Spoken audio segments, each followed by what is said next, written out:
Hello my friends and welcome back. Thank you very much for being with me again today. Don't you like when you have confirmation of something that you kind of suspected?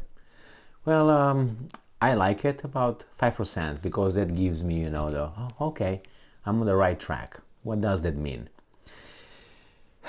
That means that when you look at a situation or an individual, from previous experience, you understand, or you think you understand, kind of how that person thinks, how that person operates, what, triggers that person, what doesn't trigger that person, but usually how he or she thinks in different circumstances. So therefore, when you have a new circumstance and you suspect that person might have been acted or been an actor in that, you can kind of figure it out because you kind of know how that person would react or would act from previous experience. That's how you get to know people, by seeing their thought process. The same thing is with life and with a society.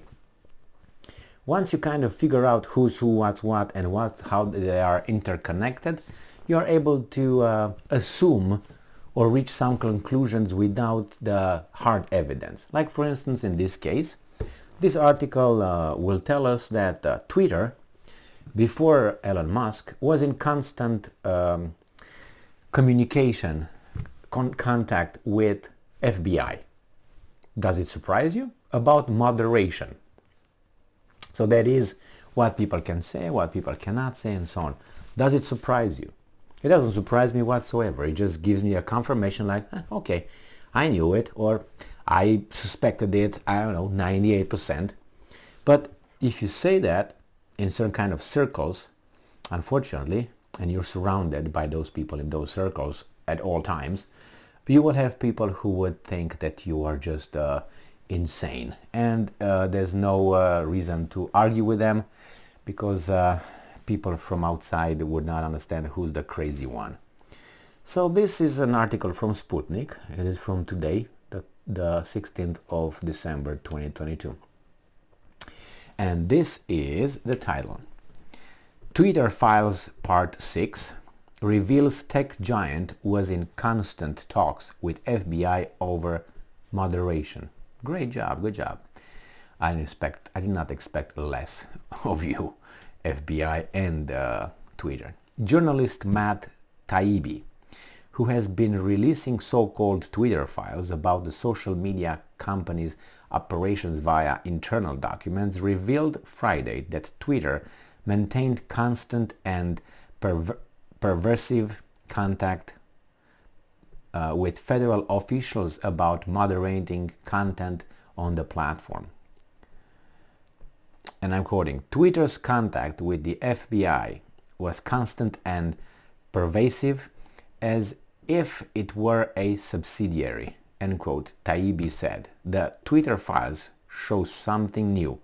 Agencies like the FBI, the DHS, Department of Homeland Security, regularly sending social media content to Twitter through multiple entry points pre-flagged for moderation.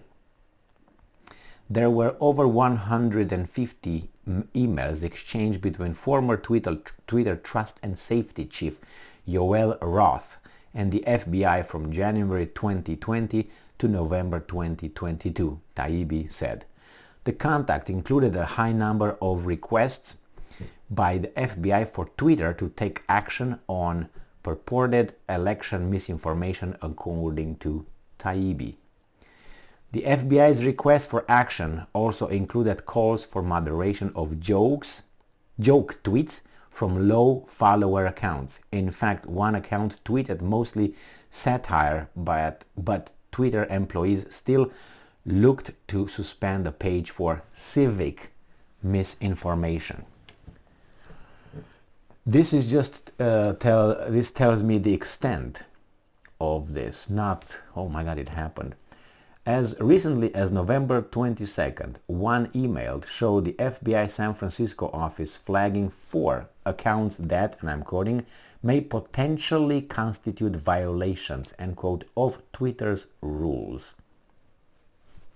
Okay, they're into moderation. The Friday dump also detailed the tech giant not only held monthly meetings with the FBI and DHS, but also with officials from the Justice Department and the Office of the Director of National Intelligence. Instead of, and I'm quoting, instead of chasing child sex predators or terrorists, the FBI has agents, lots of them, analyzing and mass flagging social media posts. End quote. Taibbi wrote in a post following the latest release, and I'm quoting, not as part of any criminal investigation, but as a permanent and in itself surveillance operation. People should not be okay with this. End quote. Believe me, there are people who are very okay with this. Among us, very okay with that. And they will justify, you know how they will justify that? In the name of the common good. You know why? Because some people are very, very weak. And some people are very, very scared. And when they are scared, they need someone else to protect them at all times. And they would like everybody else to be under surveillance because they're not capable to use their frontal lobe, you know, and to think a little bit in an abstract way and say, hey, just a second. If that happens, what's the next move? Oh, what about as an ideal? What about as a value? Oh, no. We just skip it now. We just, you know, we are preferential.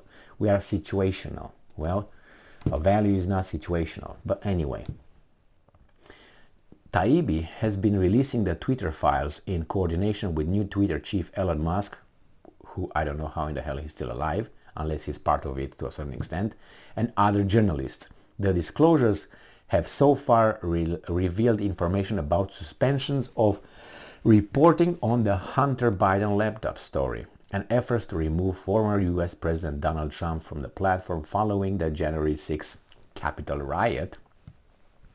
No surprise here, and they don't give us details, but I guarantee you the details should people who are not convinced make them shiver a little bit. So anyway, there are people, and if you are people who have no problem with what these guys are doing, yeah, certain things are necessary. I'm not, I'm not ignoring the fact that there are departments that have to prevent certain kind of situations. I understand that, and that is FBI, that's CIA, and others, DHS. But the problem is, who will oversee their actions? Who are going to control their actions? Because, absolute power,